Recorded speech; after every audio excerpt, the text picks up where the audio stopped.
Y pasamos al próximo ejemplo. Licosa hilaris.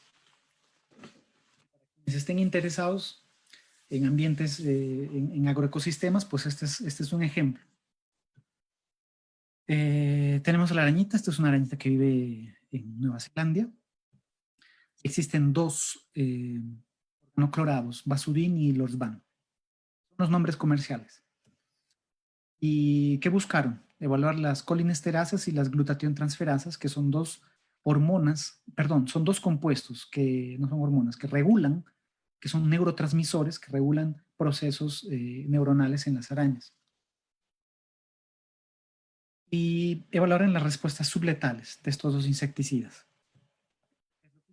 Vieron la misma tierra del lugar donde se hacen los cultivos, son mezclas de estos dos insecticidas en dos concentraciones diferentes, de 100, de 50 a 75% y otra que fue sometida solamente con agua de estiércol. Colocaron a los animales en cada uno de estos ensayos 4 a 48 horas y vieron qué es lo que pasó. Con las dos concentraciones, en ese tiempo, los animalitos, las arañas, murieron. Agua destilada, obviamente, no, porque era un estudio blanco. Ese estudio fue hecho en condiciones de laboratorio. En campo, con parcelas, y que son pedazos de tierra. Cortaron la parte superior de un balde para delimitar un espacio y sobre el balde colocaron una malla. Dentro de este espacio, dentro de este cilindro, a la araña. 3 horas antes se le aplicó apenas Basudin porque no encontraron diferencias entre... Más, ni siquiera explican específicamente por qué no utilizaron Lorsban. Y las expusieron a 48 horas. ¿Y por qué antes de lluvia? Para garantizar que el insecticida permee, se quede en el suelo, ya que cuando lo esparcían, inicialmente se quedaba encima de las plantas, las hojas, las hierbas, ¿no? Y la idea es que entre en contacto con la... Todos los animales muertos, tanto del ensayo en laboratorio y del ensayo en campo, fueron congelados, se les hizo una especie de líquido. Se fue a analizar las cantidades de estos dos neurotransmisores. Encontraron. Compararon machos con hembras. Aquí los dos gráficos son de los machos. Evaluaron la actividad de la colinesterasa, que aparece aquí en cuadrado, que bajó drásticamente cuando expuesto a diazino, drásticamente. Y la sobrevivencia también bajó. No fue llegó al mismo punto de bajar. Y curiosamente con Lorsban no fue tan notoria. La actividad de la colinesterasa no se vio tan comprometida, que se estaba punteada con los cuadrados, y mucho menos la sobrevivencia. Esto para machos. Para hembras sucedió algo parecido, solo que la sobrevivencia de las hembras fueron un poco más tolerantes. Y aquí también se nota en el lado derecho, las hembras no mostraron mucha disminución en la actividad de sus neurotransmisores, ni mucho menos en la sobrevivencia. Parece que los van afecta más, parece que ambos afectan más a machos que a hembras, ¿no? Esos dos insecticidas. Entonces, además de esto, vieron si la actividad de la colinesterasa, bueno, después de activar dicinón, estaba en días acumulados. El primer día, obviamente, la actividad de la colinesterasa se vio fuertemente afectada en estas barras oscuras.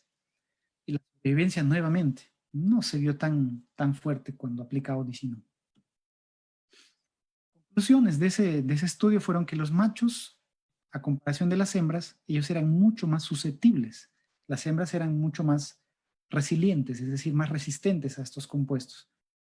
Entonces, ¿qué? ¿Escojo machos o escojo hembras como indicadores? Puedes escoger ambos para establecer parámetros de sensibilidad y de resistencia. Cuando hicieron esos mismos análisis con los mismos insecticidas, descubrieron también, por ejemplo, que en esos ambientes esta lombriz de tierra era mucho más tolerante comparado con las arañas. Si hiciera un comparativo de ambos, pues tal vez podrían llegar al nivel de resistencia a las hembras. En el caso de neurópteros y nuestros otros insectos, tendrían semejante tolerancia a las arañas lobo. Eso con la colinesterasa. ¿Pero qué pasó con la glutatión transferasa, que era la otra molécula que estaban analizando? Simplemente no encontraron que había muchas diferencias y pues la descartaron como un indicador. Terminados estos ejemplos, he llegado a resumir más o menos a ver qué perspectivas tenemos delante de todos estos escenarios, ¿no? Muestro acá un ejemplo más o menos actual de un plan de manejo biológico y monitoreo de camisea, por ejemplo. Ellos tienen desde el 2012, si no me equivoco, o antes, alguien me corrija luego, un plan de manejo para todas las especies de gaseoductos que existen, que salen desde Camisea de Cusco hasta la costa. Tenemos gas en Lima. No en todos los distritos, pero tenemos gas en Lima, así como en otros países, en Colombia, en Brasil creo que no todos, pero ya tienen cañerías con gases, ¿no? Entonces, bueno, cuando construyes un gasoducto, necesitas saber a qué especies estás afectando y por lo tanto monitorarlas. En Amazonía recomiendan grupos focales, que generalmente son arañas, perdón, son mariposas, escarabajos, hormigas o algunos himenópteros. Pero en ambientes que no son amazónicos se prefiere utilizar arañas y zoocópteros. Los zoocópteros son unos bichos terrestres bastante diminutos. Asimismo, se recomienda que tomen en cuenta los efectos de borde. ¿Qué es un efecto de borde? No es más que la superposición de dos comunidades o dos biótopos que puedan estar o no, que están interactuando en realidad entre ellas. Llámese diferente bioma, digamos, puna con selva, que hay una zona de transición que también esté sirviendo como un puente de flujo de todas esas especies que me sirvan también como indicadores. Tengo que tomar en cuenta que otro factor que es la fragmentación del hábitat, caso ya había mencionado, por ejemplo, el de las arañas de la Cenex, por ejemplo, de las playas, también sufren ese mismo problema los escarabajos peloteros, las mariposas o caracoles, nos sirven en este caso como buenos indicadores de selvas prístinas. Es necesario asimismo conocer no solo a una o dos especies que me sirvan como indicador, sino las comunidades enteras, ya que existen otros grupos. Podemos dejar de lado a libélulas, grillos y avispas, que también nos pueden estar indicando ciertos cambios de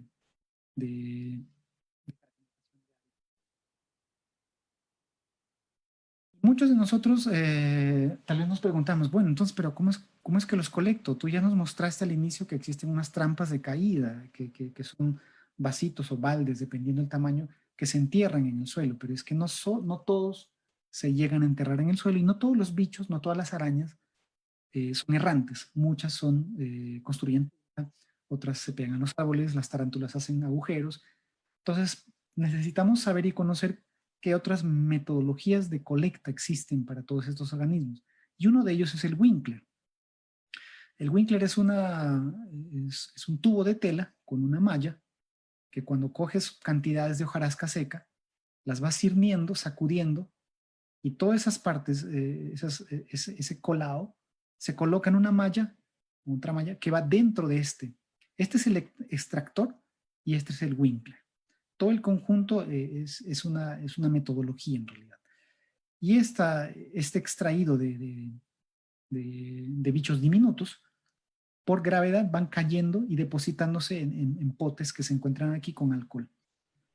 Esa es una metodología de ir colectando individuos terrestres pequeños y diminutos.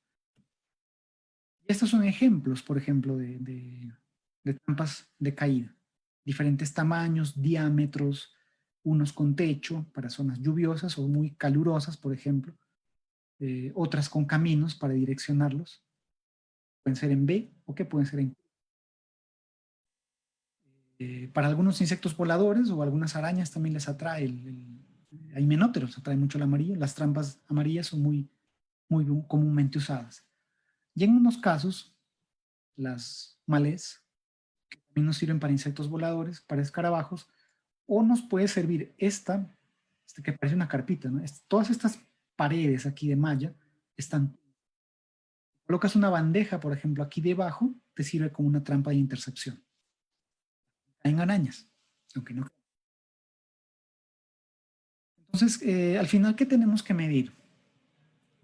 Cuando yo quisiera hacer un plano, por ejemplo, me animé, voy a comenzar a estudiar indicadores de ambientes de puna, por ejemplo. ¿Qué tengo que medir? Esa, cuántas especies hay, abundancia, cuántos de ellos son más abundantes que otros, calidad de las especies, puede haber que una sola me indique, una especie bandera que me indique la calidad de todas, y la equitabilidad. Quiere decir que si todas se están distribuyendo por igual, o hay una que es más abundante que otras, y que si fuera, si yo encontrara una variabilidad, si por ejemplo aquí las mariquitas fueran normalmente 6, y de acá unos 2, 3 años voy colectando, encuentro que han disminuido a 3, y las abejas han subido a 8, aquí está ocurriendo un cambio. Para eso existen varios programas, que no voy a entrar en este tema, puede ser puerta para la discusión, que analizan las comunidades, utilizan todos estos datos que les mencioné de riqueza, abundancia, y asimismo existen otros que son el ECOM y el CANOCO para relacionar las variables de una comunidad. Temperatura, humedad, viento, suelo y todo eso. Para terminar, llevaba 45 minutos, pensé que iba a demorar más. Concluimos que, a pesar que, además de existir varias otras especies de invertebrados terrestres, los licócidos, como grupo que se está conociendo y resolviendo la taxonomía, debo confesar que como yo estudio este grupo, hay mucho aún por resolver, pero ya hay grupos que se pueden utilizar como indicadores. Nos sirven para poder evaluar acumulaciones de metales y ver a través de ellos indirectamente si existen o no cambios en sus hormonas o en sus neurotransmisores, por ejemplo. Entonces existe un potencial. Bien, hay un trabajo que publiqué como libro en el 2011 de Pantanos de Villa, por ejemplo. Hay un inventario ya de arañas de esa zona. Se pueden crear posibles indicadores a quienes me estén escuchando que trabajan con humedales, por ejemplo.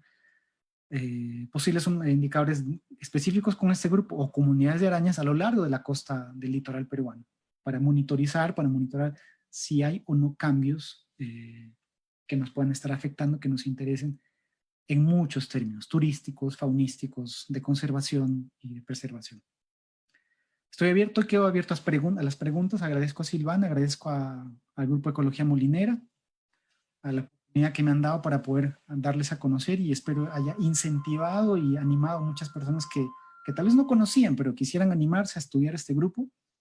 Me encuentran en ese correo. Yo actualmente vengo desarrollando mi doctorado en Brasil, pero estoy abierto a cualquier tipo de colaboración que puedan ofrecer.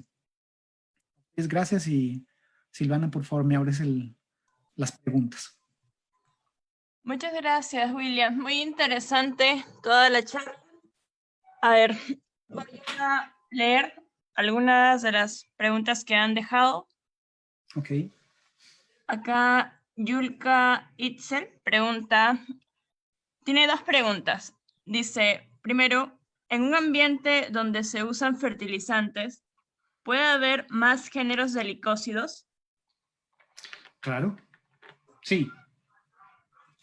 Lo que pasa es que hay que comenzar primero en arrozales. Hay más estudios, tanto en Perú como en otros países, en Finlandia y en Suecia han hecho un inventario de especies que hay, que están alrededor de 5 a 7. En soya y en algodón en Perú y soya en Brasil ya existen también inventarios. Entonces, información sí hay, sí pueden existir más de un género, más de una especie que puedan servir como indicadores. No más falta que alguien se ponga a coger esos datos y hacer esas pruebas Gracias. Y la otra pregunta es, ¿qué pasa si su abundancia es muy poca? Si es así, ¿usted me podría dar la razón de su respuesta, por favor? Bueno, como mostré al inicio, si una de las especies que específicamente del licócido no tiene mucha abundancia, pues no entra en el criterio de poder cogerla como indicador porque es rara. ¿Se acuerdan las curvas iniciales que les presenté? Entonces, sí, no, y eso no aplica solamente para arañas, ni específicamente para licocios, no para todos los organismos. Si es muy raro, pues sería muy estocástico la colecta, no me serviría como indicador. Coge otra especie. Ah, bueno, y justificar la pregunta, bueno, sí, porque existen poblaciones de organismos, por ejemplo, en cavernas, que ya son raros de por sí, son raros porque sus poblaciones son pequeñas, sus adaptaciones son muy específicas o son demasiado sensibles a algunos cambios de humedad o temperatura. En ambientes cavernícolas pasa eso, por ejemplo. Trabajé un buen tiempo allá y ¿qué teníamos que hacer? No es como colectar en Amazonía. En ambientes cavernícolas uno le toca colectar de a pocos, porque es un ambiente muy frágil.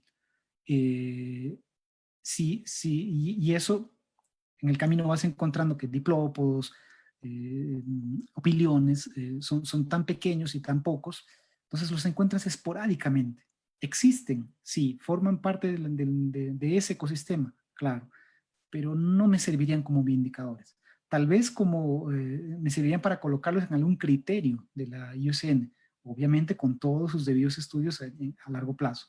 Porque no por haberlo encontrado una vez dije, ah, no, este bicho es raro, colocarlo como vulnerable. No, no es tan fácil así.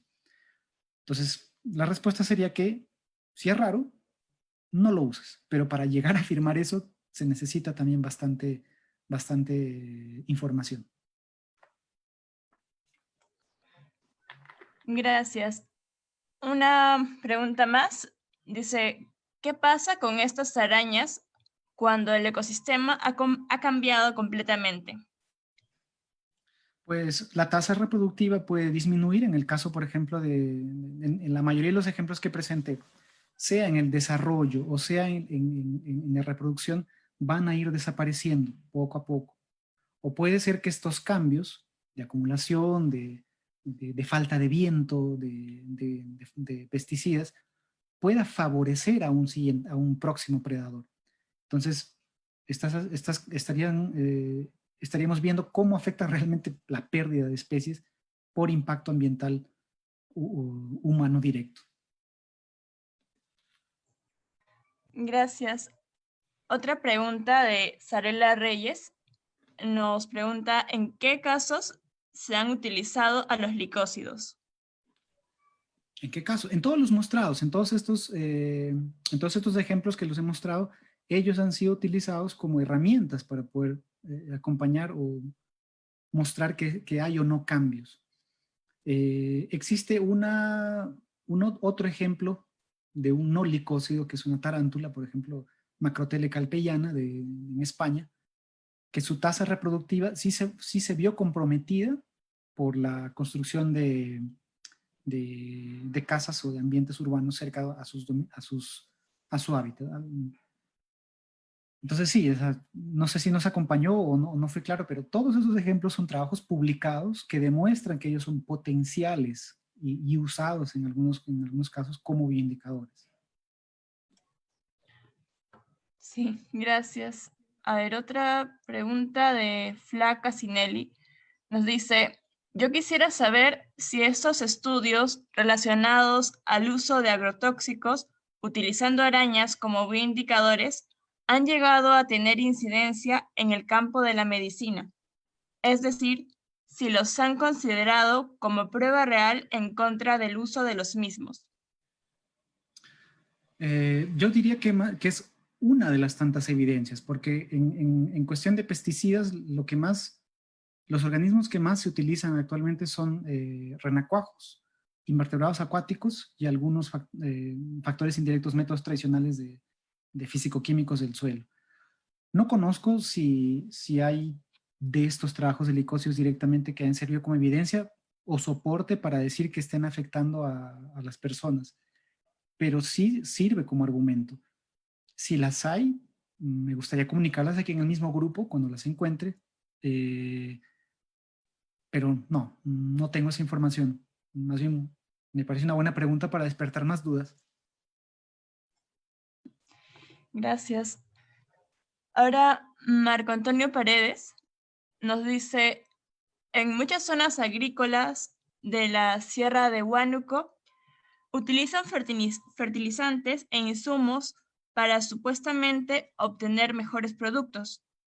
¿Cómo esta práctica altera la vida de estos animales y cómo es el efecto en la cadena ecológica? Primero, bueno, hay dos cosas ahí. ¿Cómo le afectan a los animales, a estos? Pues como mencioné, mueren, se acaban, desaparecen, pero en ese proceso ellos también son consumidos por otros animales y los van acumulando. Algunos predadores de arañas, que también son otras arañas, pueden ser lagartijas, pueden ser aves, o a veces incluso la gente eh, pasta sus animales cerca de las zonas agrícolas. Entonces, si a ti no te hace daño directamente, es probable en algún caso de que los animales que estén consumiendo el pasto, lo que esté cerca de los cultivos, pueda acumularse y tú te los estás consumiendo. Eso de una forma bastante indirecta, ¿no? Y quieras o no, pues el suelo se va empobreciendo, el ecosistema se va empobreciendo. Y por eso es que existen los planes de manejo integral, ¿no? Los MPBI o MPIB, creo que ustedes deben conocer mucho más que yo, donde además de controladores biológicos, se incluye, en el cual se incluyen insecticidas. Quiero decir que se deberían incluir algunos indicadores, además de controladores, para ver si este plan de manejo integrado de plagas, ahora que me acordé, está funcionando. Entonces sí, hay una merma de la población, desaparecen. Y el comprometimiento ecosistémico es que vas paulatinamente afectando a los predadores, directos o indirectos, que pueden estar acumulando metales o pesticidas, que al fin y al cabo, cuando se esparcen insecticidas, pues no siempre llegan a afectar específicamente al cultivo, ¿no? El viento los lleva, ciertos animales lo llevan, incluso las abejas las compromete, entonces todo el ecosistema se compromete. Con eso no quiere decir que que hay que infernalizar a los cultivos, porque de eso nos alimentamos y de eso comemos todos los días, sino que amerita un trabajo un poco más concientizado y completo de saber utilizar esas herramientas. Gracias. Mace Lozano nos pregunta, para el licócide en la selva, ¿consideras que es mejor evaluar por colecta directa o trampa pitfall en estudios ambientales? Actualmente yo recomendaría y seguiría recomendando trampas pitfall. ¿Por qué? Porque para estudios ambientales lo que a una empresa le va a interesar es tiempo y dinero. Menos dinero y más tiempo utilizado efectivamente. Las trampas pitfall o de caída son trampas pasivas. Ellas me sirven para poder colectar información de animales, de arañas que estén circulando.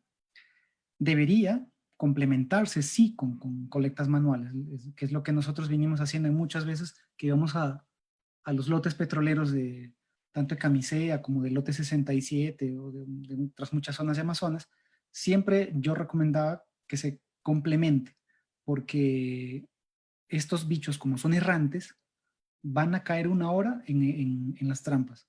Sin embargo, existen otras, como el caso de Aglaoctenus, por ejemplo, que es un género de arañas lobo, que construyen telas cerca a riachuelos, y las telas son en forma de embudo, próximo de algunos de árboles grandes, y estas se desplazan poco. Entonces, si yo solamente colocara trampas pitfall para querer muestrear y decir, pues mi curva acumulativa de especies de licóceos es esta. Ok, pero tú utilizaste solamente trampas pitfall, sí. Bueno, hay que complementar con otras. específicamente para licocios, porque si se trataran de otros grupos de arañas que construyen telas, ahí sí se recomendarían otras metodologías de investigación. En conclusión, a esa pregunta me hice, hay que pensar un poco en la parte, optimizar, tampoco venderse, pero hay que optimizar el tiempo que nos dan las empresas. Y ese es un tema que también con el tiempo veo que es crítico en varios países de Latinoamérica. Están más interesados en hacer inventarios rápidos, inventarios inmediatos, colécteme y colécteme en un mes y dígame qué es lo que está pasando en ese ambiente. Pues con esa información de un tiempo, de 2 semanas, no se puede hacer mucho. Igual pasa en cavernas, igual pasa en ambientes que no son cavernícolas, externos. Hay tanta variación que nosotros cogemos apenas un pedazo de todo un ciclo que pueda estar aconteciendo. Entonces sí, pitfall y manual. Gracias. Acá hay otro comentario que nos dice, tal vez alguna especie como bioindicador de calidad del suelo. De licocide,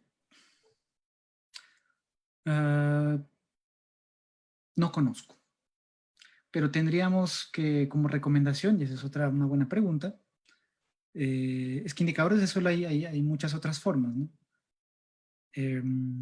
No, desconozco. ¿Quién hizo la pregunta, perdón? Es John Morocho. Morocho, ¿no? Buena pregunta, porque en realidad hay otros organismos de suelo, como colémbolos, como hongos o bacterias. Hay varios proyectos que se han hecho con biota de suelo, porque, o tal vez se cogería, ya me di una idea, de Morocho, hay un grupo de arañas, varios, que no tienen ni siquiera ninguna relación filogenética entre ellas, que son fosoriales, que ellos sí dependen de la granulometría del tipo de suelo, pero llamemos ahí calidad de suelo a un suelo que granulométricamente sí responde a lo que la araña demanda para hacer un agujero, pero no sabría decirte si ese suelo tiene que ser salino, tiene que ser más arcilloso o tiene que tener ciertos parámetros de temperatura y humedad que le sean propicios. Una buena pregunta, un buen campo a explorar. Gracias. Ahora, Isela Reyes nos dice, mencionaba los planes de manejo, pero casi siempre en los monitoreos biológicos se excluyen a las arañas cuando son excelentes indicadoras de calidad de hábitat. ¿A qué crees que se deba? La pregunta es sencilla. Falta de especialistas y falta de fundamento. Desde 2007, tal vez ustedes, o yo no sé si esté conectado el profesor Santisteban o lo conozcan, el profesor Santisteban estudia escarabajos. Cuando se hicieron los primeros planes de manejo y monitoreo en Camisea, en TGP, allá en Porquiteni, en Cusco, él ya desde mucho tiempo nos enseñaba, porque éramos primíparos, comúnmente llamados calichines en Perú, nosotros nos comunicaba él y nos decía, pasa lo mismo desde 2007, hasta 2007 no ha cambiado mucho, pero ¿qué hizo este profesor? Él, como especialista, demostró que sí se pueden incluir a estos animalitos, a ciertos escarabajos como indicadores. Entonces, ¿por qué se negligencia? Porque no hay alguien que promueve y que diga, mira, esto se puede hacer, pero obviamente necesitamos también taxónomos que nos expliquen y que nos indiquen realmente de qué especie estamos hablando. Y esto que sirva como un aliento, porque si bien tenemos pocos taxónomos en arácnidos en Perú, hay muchos formándose, MEIS es uno de ellos, aunque en ecología, que me está escuchando, tenemos a Diana Silva en el Museo de Historia Natural, tenemos a José Ochoa en Cusco con escorpiones, a María José Deza, que también estudia ecología, y a Juan Manuel Andía en la agraria, que tal vez lo conozcan y me estén escuchando. Entonces necesitamos a esa gente que se una, que proponga a los emprendedores, a las empresas, y demuestre que vamos a ponerle un pedazo más a este rompecabezas, pero que también a las empresas no les va a costar mucho, porque quiera o no, tenemos que hablarle en términos económicos. ¿Qué presupuesto a más tengo que considerar? Trampas pitfall, ok, los vasos, ¿cuánto cuestan? ¿Cuántos necesitas? 1000. ¿Cuánto de alcohol? ¿Cuánto tiempo vas a necesitar para poder determinar todos esos bichos, identificarlos?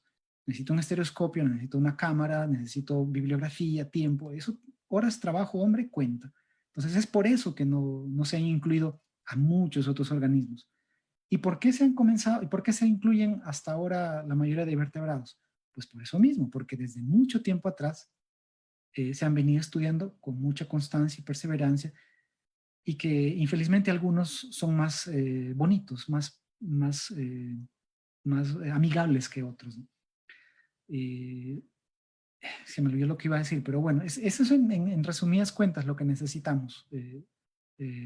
Hablarles en términos técnicos, académicos y profesionales, que sí se puede incluir algunos vindicadores. Obviamente no todas las arañas, o ciertas comunidades de arañas. Gracias.